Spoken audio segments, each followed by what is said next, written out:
Bonjour à toutes, bonjour à tous. La RSE s'impose dans les entreprises. Alors c'est une évidence, les entreprises doivent prendre leur part pour sauver la planète. Que nous demandent nos clients? Alors les demandes de nos clients en matière de RSE sont diverses, mais le plus petit dénominateur commun, c'est ce fameux business plan extra-financier et ce reporting extra-financier. Mais avant de mettre en place un business plan extra-financier et un reporting extra-financier, encore faut-il bien choisir ces indicateurs RSE. Au cours de nos petits déjeuners DAF et RSE, nous proposons aux directeurs financiers, contrôleurs financiers, directeurs généraux présents une douzaine d'indicateurs. L'objectif pour les dirigeants, c'est d'en choisir 4 ou 5. Alors, qu'est-ce qu'un bon indicateur RSE? Un bon indicateur RSE, c'est un indicateur qui d'abord est pertinent dans l'écosystème de l'entreprise. Un bon indicateur RSE, c'est un indicateur qui va véhiculer du sens pour vos clients et pour l'équipe interne, le personnel de l'entreprise. Un bon indicateur RSE, c'est un indicateur qui est facile à comprendre, qui ne prête pas à discussion, qui ne prête pas à interprétation. Un indicateur RSE, un bon indicateur RSE, c'est un indicateur qui est facile à alimenter. Ça ne va pas être trop compliqué. Souvent, l'information, elle est déjà disponible dans l'entreprise. Il suffit de la remettre en forme. Enfin, un bon indicateur RSE, c'est un indicateur qui est facile à suivre dans le temps. L'objectif, ce n'est pas de changer d'indicateur tous les ans ou tous les 2 ans. Et puis, cerise sur le gâteau, un bon indicateur RSE, c'est un indicateur auquel on va pouvoir associer une valeur économique.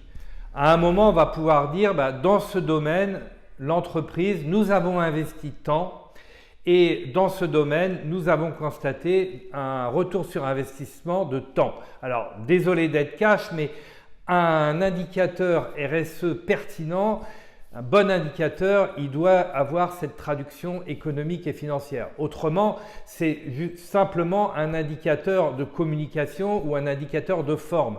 S'il n'y a pas une traduction économique, eh bien, on va être un petit peu sevré. Le sens, c'est bien, mais l'impact économique, le retour sur investissement, c'est mieux. Donc, sur les 12 indicateurs que nous proposons au cours de ces petits déjeuners, chaque directeur financier, chaque dirigeant va en retenir entre 3 et 5 pour le mettre en place dans son entreprise. L'objectif, c'est évidemment de faire mieux et plus pour la planète, mais aussi l'objectif, bien évidemment, c'est de créer pour l'entreprise un avantage concurrentiel, un avantage de compétitivité par rapport à ses concurrents. C'est vraiment le sujet primordial pour les directeurs financiers, ce n'est pas uniquement de remplir des files, de respecter des objectifs de compliance ou de forme. L'objectif, c'est vraiment de dégager à travers ces indicateurs des atouts, des avantages concurrentiels pour l'entreprise.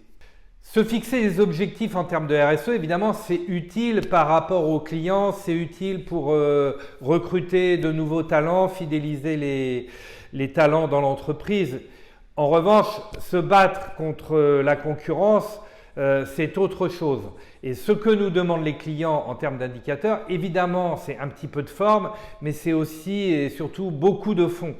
Que derrière chaque indicateur, on puisse avoir une mesure économique de ce qu'on a investi et de ce que l'on récupère en retour sur investissement. Alors pour terminer, 2 exemples d'indicateurs parmi ceux qu'on va discuter au cours de nos petits déjeuners DAF et RSE. Premièrement, un indicateur de partage de la valeur. Donc on peut avoir comme indicateur un indicateur de création d'emplois hors opération de fusion-acquisition. Donc l'objectif d'un indicateur de création nette d'emplois hors opération de fusion-acquisition, c'est d'expliquer que dans l'entreprise, on n'a pas uniquement le souci de la création de valeur, mais aussi de la création d'emplois. Donc ça, c'est un indicateur que souvent les entreprises utilisent, notamment dans le private equity. Mais on peut aller plus loin, on peut très bien enrichir l'indicateur avec des notions, par exemple, d'actionnariat salarié, de dire, par exemple, dans notre entreprise, 40% des effectifs sont actionnaires de l'entreprise à travers le plan épargne entreprise, où on peut monter à 70% de l'encadrement qui est actionnaire de l'entreprise à travers le plan épargne entreprise. Ou dire également la dernière augmentation de capital, parmi les actionnaires salariés, plus de 60% ont souscrit à l'augmentation de capital. Donc l'indicateur de partage de la valeur et notamment d'actionnariat salarié, ça montre que l'entreprise, elle se développe et que les salariés eux-mêmes sont partie prenante, ils croient au développement de l'entreprise. Alors autre indicateur, les indicateurs égalité homme-femme, on peut très bien avoir un indicateur pour dire dans notre entreprise, voilà, 40 ou 50% des employés sont des femmes, mais on peut avoir un indicateur beaucoup plus dynamique qui peut dire par exemple dans nos comités de direction, 50% des directeurs sont des femmes et ça peut être pertinent si dans notre industrie, les prescripteurs ou les clients sont des clientes.